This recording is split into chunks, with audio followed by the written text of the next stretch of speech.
Welcome back to the deep dive. Today, we're taking on a huge one, maybe the biggest concept there is freedom. I mean, just Yeah. think about how we use that word. It's everywhere. Yeah. I just want to be free. Don't tell me what to do. Right. It's my life. It's this ultimate goal, this ideal state of being we all seem to be chasing. Exactly. In politics, it's sacred. In our personal lives, it sounds like the absolute dream, no restraints, pure choice. And, that's exactly where our deep dive has to start because our sources today really challenge that simple romantic idea. They ask a question that it feels almost uncomfortable to ask. Which is, Is freedom always good? Or can some kinds of freedom, especially unlimited freedom, actually end up hurting us? Can it be paralyzing? Or even in a strange way, its own kind of tyranny? okay, that's immediately a much more complicated conversation because my gut reaction, and I think most people's, is of course it's good. More freedom is always better. And that's the instinct we have to probe. To do that, the sources say we can't just talk about freedom as one big thing. We have to break it down. Right, To ask three smaller questions first. right. Freedom from what? Freedom to do what? And maybe the deepest one, freedom for what? Exactly. And once we unpack those, we can get into some really counterintuitive ideas, like how rules can sometimes create freedom, or how having way too many choices can actually make you miserable. Perfect. So that's our mission, to move past the slogan and get a truly sophisticated understanding of what liberty is, what it costs, and what it's for. Okay, so before we can argue about whether it's good or bad, we need a shared vocabulary. The sources insist on it. And the first term is the one we all think of first, negative freedom. Right. Negative freedom. It's sometimes called freedom from, and it's really the cornerstone of classical liberal thought. You have to remember, this idea grew up fighting against kings and oppressive states. So it's fundamentally about being left alone. That's the perfect way to put it. It's the absence of external constraints. It's about what other people or the government cannot do to you. So we're talking about things like freedom from censorship, freedom from unjust imprisonment. Exactly. No chains. No one stopping you from speaking your mind or going where you want to go. It's about creating a protected zone around the individual where they can act without interference. It's a passive kind of freedom then. It's defined by what isn't there. No obstacles, no coercion. Precisely. The philosopher Isaiah Berlin famously described it as the area within which a person can act unhindered by others. Okay, that makes sense. But the sources immediately introduce a second type that seems to be in tension with that one. Positive freedom. Yeah, or freedom too. And this is where things get much more complicated because this concept goes beyond just being left alone. This is about what you can actually do, right? Not just what you're allowed to do and say. Exactly. It's about capacity. It's about having the skills, the resources, the health to actually pursue your goals. So give me an example. How does that work in practice? Okay, sure. Think about this. In a free society, you have the negative freedom to become a brain surgeon. There's no law stopping you. Right. The door is technically unlocked. But what if you grew up in deep poverty? What if you never had access to a decent education? You can't afford medical school. You don't have the time because you're working 3 jobs just to survive. Then that freedom to become a surgeon is basically meaningless. It's a fantasy. It's a hollow freedom. You have the permission, but not the capacity. Positive freedom is about having the actual real-world ability to walk through that unlocked door. And you can see right away how that fuels political arguments. One side says, just unlock the doors. The other says, that's not enough. People need the strength to walk through them. That is the fundamental debate. Does society's job end with removing barriers, or does it also include providing some basic tools like education or healthcare so that freedom is real for more people? Okay, so we have freedom from and freedom to, but then there's a third one which feels much more personal, almost spiritual. Inner freedom. Yes, and this one is crucial because it shifts the focus from the outside world to the inside. It suggests that the most powerful chains might not be political, but psychological. You mean you can be living in the freest country on earth with all the rights in the world and still be a slave? A slave to your own impulses, a slave to addiction, to crippling anxiety, to an obsessive need for approval from others, to uncontrollable anger. These are the internal constraints. Exactly. The person who says, I know I shouldn't do this, but I can't stop myself, whether that's drinking, gambling, or just compulsively checking their phone, is not truly free. Their conscious will, their rational self, has been overthrown by an impulse. So in this sense, true freedom isn't just doing what you want. It's being the master of what you want. It's being able to choose your actions based on your values, not just react based on your strongest desire of the moment. It's self-mastery. So we've got these three lenses, negative, positive, and inner. And I guess when we ask, is freedom good? Hmm. The answer really depends on which lens you're looking through. That's it. You have to ask, which freedom are we talking about? The freedom from a dictator is one thing. The freedom to pursue your potential is another. And the freedom to indulge a self-destructive habit, well, that's something else entirely. Okay, so with those distinctions made, which is super helpful, I think it's important to really ground ourselves in why this concept is so cherished. Before we start poking holes in it, let's build the case for why freedom is a non-negotiable value. Absolutely. And the first reason is the most raw, the most historical. Freedom is our primary defense against oppression. It's the wall we build against the worst of human history. It is. I mean, history is a long, often brutal story of slavery, dictatorships, religious persecution, ethnic cleansing. It's the story of powerful groups crushing the lives of individuals. And freedom, specifically negative freedom, is the answer to that. It's the right not to be owned, not to be silenced, not to be thrown in a cell for your beliefs. It creates that space for a person to just exist, to live without constant fear of a knock on the door. Without that basic protection, everything else we value about human life is built on sand. Then there's the second point, which is more philosophical. It's about dignity. Yes, dignity and autonomy. The argument here is that to see someone as a full person, as a moral agent, you have to recognize their ability to choose for themselves. If you don't, you're treating them like an object. Exactly. You're treating them like a pawn on a chessboard, something to be moved around and managed, rather than the player. Respecting someone's freedom is respecting their humanity. It's acknowledging that they are the author of their own life story. And that connects directly to the idea of responsibility, doesn't it? It's the foundation of it. Our entire system of morality and law kind of falls apart without freedom. I mean, how can you hold someone accountable for their actions if they had absolutely no choice in the matter? You can't. The idea of praise or blame only makes sense if the person could have done otherwise. Right. So freedom isn't just a nice to have, it's a necessary precondition for our whole ethical framework. Okay, and then there's the societal benefit. The sources argue that freedom is like fuel for progress. It's the engine of creativity and diversity. Think about it. Where do new ideas come from? Where do art, science, and social change come from? They come from people being allowed to think differently, to challenge the status quo, to experiment with weird ideas. Yes. And a society that guarantees freedom of thought and expression is basically creating a fertile ground for that to happen. If you enforce uniformity, if you punish dissent, you get stagnation. Progress requires the liberty to be wrong, the liberty to be different. So to wrap this part up, freedom is clearly essential. It protects us from cruelty, it affirms our dignities as human beings, and it allows our societies to grow and adapt. It's a core value for a very good reason.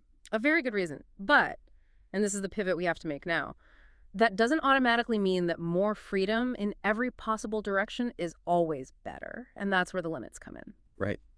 This is where we get to the hard questions. Because if freedom is just doing whatever I want, we run into some serious problems pretty quickly. And the first problem the sources raise is an internal one. It's the question of self-destruction. Okay, so what does that look like? Well, should a person's freedom to seriously harm themselves be protected at all costs? We're not talking about eating junk food. We're talking about, say, the freedom to drink yourself to death or to refuse life-saving treatment for a treatable disease. The "it's my body, my choice" argument taken to its extreme. Exactly. And it's a real philosophical dilemma. On one hand, you have the principle of autonomy. On the other, well, that choice has huge ripple effects. It impacts families, communities, the healthcare system, and often that choice is being driven by something like addiction or severe depression, an inner unfreedom. So the very freedom we're protecting might be the symptom of a deeper lack of freedom. Precisely. It's a thorny issue, but it gets much clearer when the harm is directed outwards, direct harm to others. This is the classic limit, right? Yeah. Your right to swing your fist ends where my nose begins. That's the one. It's the most basic principle of living together. My freedom cannot be a weapon used to destroy your freedom. So my freedom to drive my car at 100 miles an hour through a school zone Is not a legitimate freedom because it directly threatens the freedom of children to, live, to Yeah. be safe. It's where one person's negative freedom, the freedom from restraint, annihilates another person's positive freedom to exist securely. That makes perfect sense. Yeah. But the sources pushed this idea of harm beyond just physical violence. They talk about power imbalances. Yes, and this is so important for understanding how freedom can become a tool of exploitation. Let's talk about economic freedom. Okay. Imagine a massive corporation and a single desperate person looking for a job. In theory, they are both free to negotiate a contract. But the power dynamic is completely skewed. It's massively imbalanced. The corporation has all the leverage, they can offer terrible wages, unsafe conditions, impossible hours. And while the worker is technically free to say no, They can't, really. Not if the alternative is not being able to feed their family. The choice isn't a real choice. that's it. The contract is technically voluntary, in a negative freedom sense. No one put a gun to their head. But it's coercive in a positive freedom sense because the person lacks any real, viable alternatives. And this is the argument behind things like minimum wage laws or workplace safety regulations. Exactly. Those laws restrict the freedom of the powerful employer to exploit. They do that specifically to increase the actual, meaningful freedom, the positive freedom of the worker to live a decent life. So the synthesis here is that freedom isn't an absolute. The first and most important boundary is the harm principle. Your freedom cannot be used to seriously harm or coerce other people. Right. Once it crosses that line, it stops being liberty, and it starts becoming a form of oppression itself. Okay, so we've set up a defensive perimeter around freedom to prevent harm, but now we get to what you call that counterintuitive idea, that some restrictions don't just protect freedom, they actually create it. That feels like a paradox. It really does. It cuts against this very common instinct that every rule, every law is a loss of liberty, period. Yeah, the government is the enemy of freedom. And what the sources argue is that a society with zero rules, a state of total anarchy, wouldn't be a paradise of freedom. It would be a nightmare. It would be a jungle. The jungle ruled by the strongest. Exactly. The strongest, the most violent, the most ruthless, they would be free. But everyone else would be living in constant fear. They would be fundamentally unfree, subject to the whims of the powerful. There's no freedom in that. So the law, in this view, is a kind of equalizer. It's an agreement to give up certain wild freedoms in exchange for a much more valuable civilized freedom. And the classic example to make this concrete is traffic rules. The red light. The red light, it's a total restriction on your negative freedom. It says you cannot go even if you want to. It is a direct command from the state telling me what to do. Yes. But what happens if we get rid of all the red lights and stop signs? Absolute chaos. Yeah. Gridlock. Accidents. No one gets anywhere. Right. Everyone's positive freedom, their actual ability to travel safely and efficiently, is destroyed. The restriction of the red light is what creates the shared freedom of the road. I'm free to drive through a green light because I trust that the law is restricting the person coming the other way. You're trusting in a predictable system. And that trust, that predictability created by the rule, is the foundation of so much of our freedom. But hold on. Isn't that a dangerous argument? I mean, a slippery slope. Any repressive law could be justified in the name of creating some kind of orderly freedom. That is the critical danger, and that's where the idea of just law comes in. A just law, like a traffic light, applies to everyone equally and demonstrably increases the total amount of positive freedom for the vast majority. A repressive law does the opposite. It restricts the many to increase the power and privilege of a few. So, like property laws. Yeah. They restrict my freedom to just walk into your house and take your stuff. A huge restriction on your negative freedom to steal, but what does it create? It creates the security I need to own things, to invest, to build a life without worrying that it'll all be taken away tomorrow. It creates the conditions for economic cooperation and long-term planning. You see the same logic with, say, anti-fraud regulations in banking. They limit the bank's freedom to cheat you. So that I can have the actual freedom to use the banking system without being terrified of getting ripped off. Precisely. So the big takeaway here is that some restrictions are not the enemies of freedom. They are the necessary architecture that makes a broad, shared, meaningful freedom possible for everyone, not just for the strong. Okay, so we've talked a lot about the external world laws, governments, other people. Now let's follow the sources and turn that lens inward. Let's talk about inner freedom again. This is such a profound shift because it forces us to confront the fact that you can have all the external freedom in the world and still be in chains. The enemy is inside the gates. That's a great way to put it. This is the person who is not being steered by their own best judgment, by their conscious, rational self. They're being steered by something else. An impulse, a compulsion. Right. And the clearest, most tragic example is addiction. The source is really focused on this because it's the perfect illustration of inner unfreedom. You have the conscious mind, the person who is saying, I want to stop. This is destroying my life. And then you have the impulse, the craving, that just completely hijacks the system.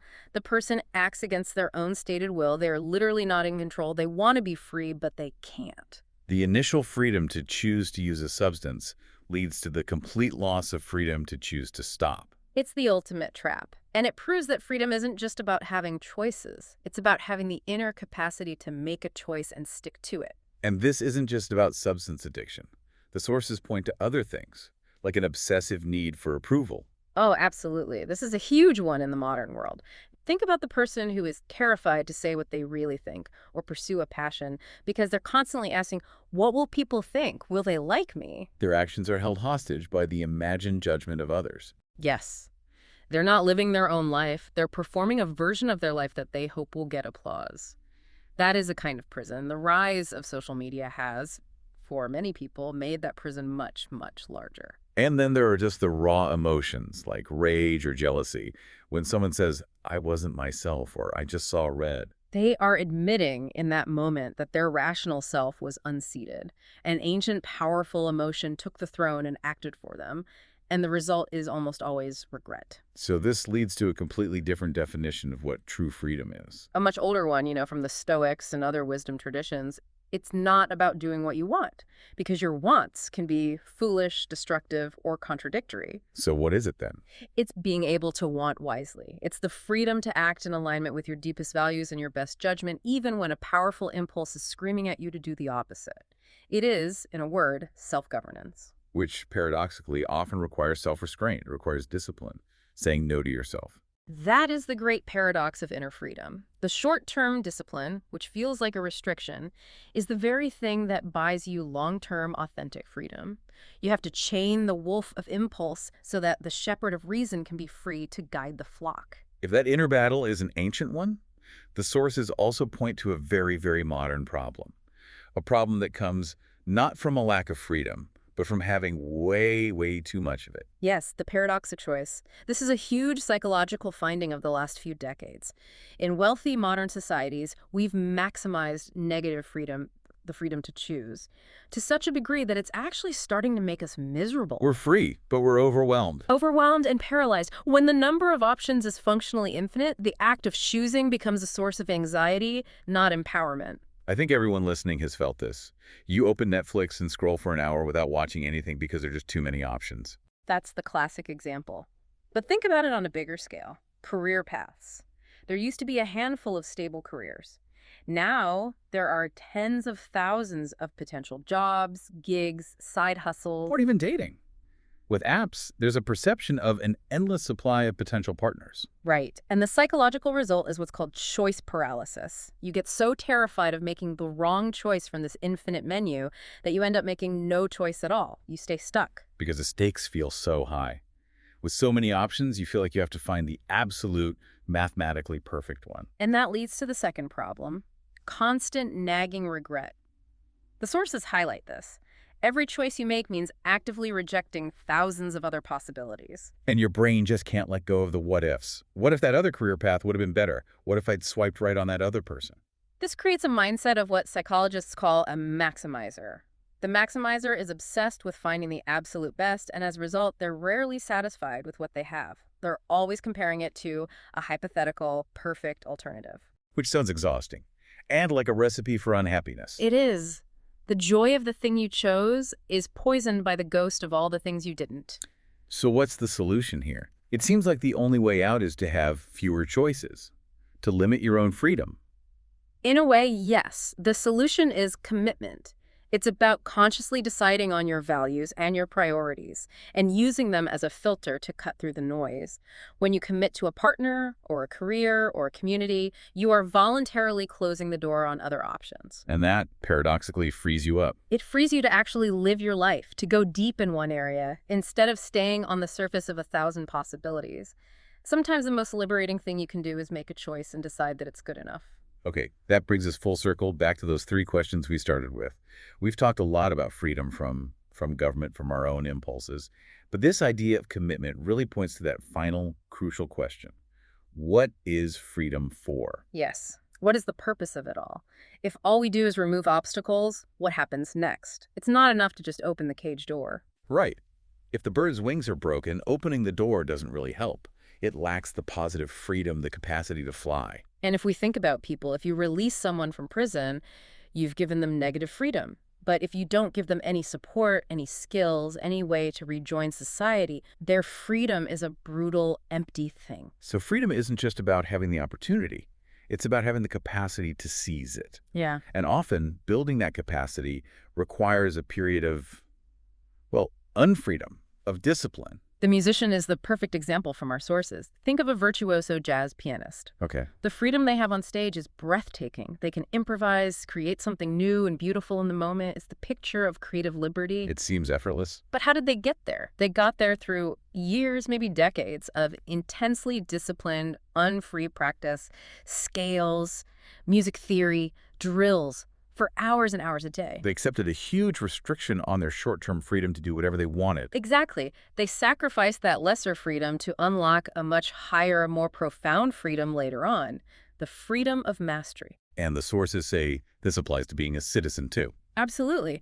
You might have the negative freedom to vote, but do you have the positive freedom to be an informed citizen? Do you have the education to see through propaganda, the time to read about the issues, access to reliable information? Without those things, the freedom to vote can be easily manipulated. It's a shallow freedom. It is. And so we have to confront this question of purpose.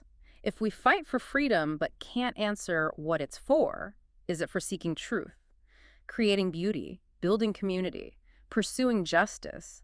Then it becomes an empty vessel. Just motion without direction. Precisely. Freedom is an incredibly powerful tool, but a tool is only as good as the purpose it's put to. A hammer can build a house or it can break a window.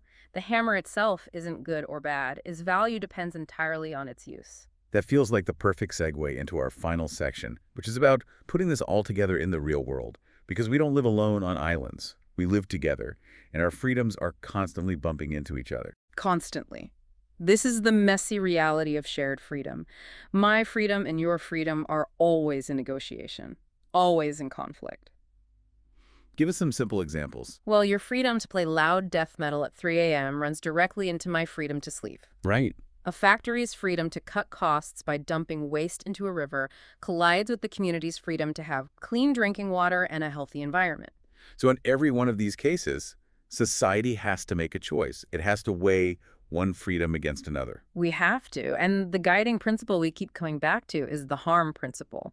Your freedom to act ends at the point where it begins to cause serious harm to others. The word serious seems really important there. It's everything. We're not talking about being annoyed or offended. We're talking about tangible harm to someone's health, safety, or their fundamental ability to live their own life. That's the line. And trying to draw that line and draw it fairly, that's basically the whole project of politics and justice, isn't it? It is, because the real danger is that the rules of this negotiation get rigged.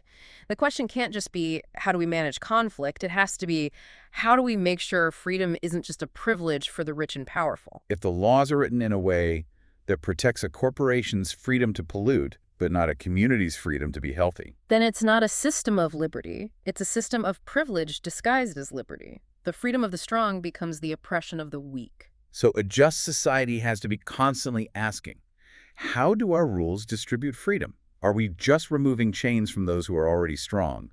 Or are we actively building the capacity, the positive freedom for everyone to flourish? That's the essential question. Shared freedom requires a commitment to justice. It has to be freedom for all, not just freedom for the few who can afford it. So we have been on a huge journey here. We started with what seemed like a very simple question. Is freedom always good? And I think we've arrived at a genuinely nuanced answer. We have. And the synthesis is pretty clear. Freedom from oppression, from violence, from tyranny, from being told what to believe is fundamentally good. It's the non-negotiable starting point for decent human life. But the freedom to exploit other people, the freedom to cause great harm, the freedom to be a slave to your own worst impulses, that is not inherently good just because it's a form of freedom. And we learned that limits are not always the enemy. Externally, just laws and fair rules don't destroy freedom. They are the infrastructure that makes a safe, shared freedom possible.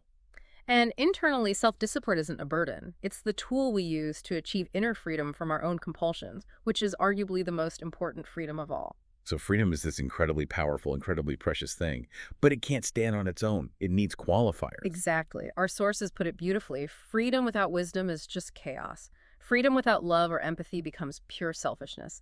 And freedom without justice is nothing more than the law of the jungle where the strongest win. So we want to leave you, our listener, with a final thought to carry forward. The question you should be asking yourself isn't the simple one we started with. It's more personal and much more challenging. It's no longer just, am I free from constraints? The real question is, what am I doing with my freedom? And is the way I'm using it truly good for myself and for the world I share with everyone else? That's the question that matters. Thank you for joining us on the Deep Dive.